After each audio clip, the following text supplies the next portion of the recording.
আমার বাসায় শীতের আগমনও হয় ভাপা পিঠা দিয়ে, শীতের শেষও হয় ভাপা পিঠা দিয়ে। আসতে ভাপা পিঠা বানাবো, এই জন্য চাউলের গুঁড়া নিয়ে নিছি, পরিমাণ মতো লবণ দিয়ে সুন্দর করে মিক্স করে নিছি। এবারে ঠান্ডা পানি দিয়া, মানে নর্মাল পানি দিয়ে খুব সুন্দর করে এটা মাখায় মাখায় নিতেছি। অল্প অল্প করে পানি দিয়ে সুন্দর করে মাখায় মাখায় নেওয়া লাগবো। আবার সবটুকা পানি দিয়ে কিন্তু কেটকেটা ডো বানান যাইব না, ঠিক আছে? রুটি বানানো ডো বানান যাইব না।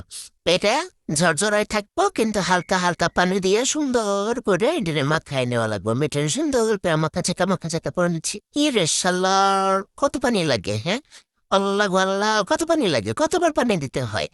কি রে ব্যাপারটি এখনো হয় না কেন? এখনো হয় না কেন? শালার, এত ধৈর্য তো আমার নাই। যাক, হয়ে গেছে। এবার এটাকে চেলে নিতে হবে, এরকম ফোটা ফোটা ফুটো ফুটো কিছু একটা দিয়ে সুন্দর করে এটাকে চেলে নিচ্ছি। আপনাদের যদি হচ্ছে জর্জেটের কোনো ফোটা ফোটা উন্না থাকে, সেটা দিয়েও আপনারা চাইলে নিতে পারেন।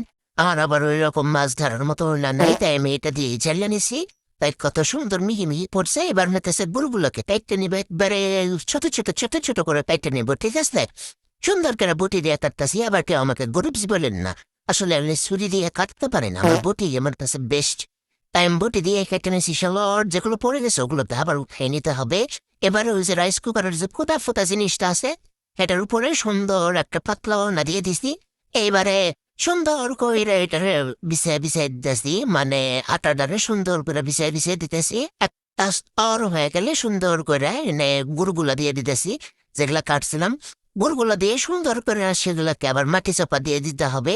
সুন্দর করে এগুলাকে আবার আটা দিয়ে মাটি চাপা দিয়ে দিছি, আবার উপর দিয়ে দিছি।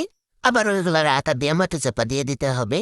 সুন্দর করে এগুলোকে মাটি চাপা দিতে হবে, ঠিক আছে? অনেক সুন্দর করে দিতে হবে যেন গুড় মুড় বোঝা না যায়।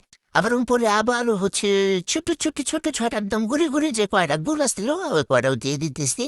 দিয়া উপরে যে কয়টা মাটি আসলো, সরি, যে কয়টা আটা আসলো, ওই আটাগুলা দিয়ে দিয়ে সুন্দর করে এটাকে ঢাকনা দিয়া না, এটাও আমরা দিয়া সুন্দর করে পেঁচাই নিছি। এবার ঢাকনা চাপা দিয়ে রাখবো। ঢাকনার যে ফোঁটা আসছে, এই ফোঁটাটাও হচ্ছে আমি বন্ধ করে দিচ্ছি টিস্যু দিয়া।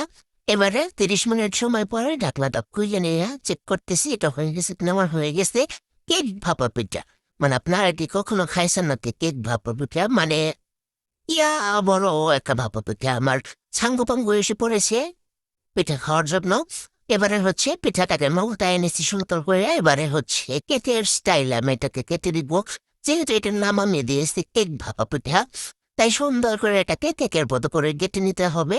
সুন্দর করে আমি এটাকে 1 খণ্ড করে কেটে নিয়েছি। এবারে তুলে একটু ঢং করতে হবে। ইশাল্লাহ, পড়ে গেল।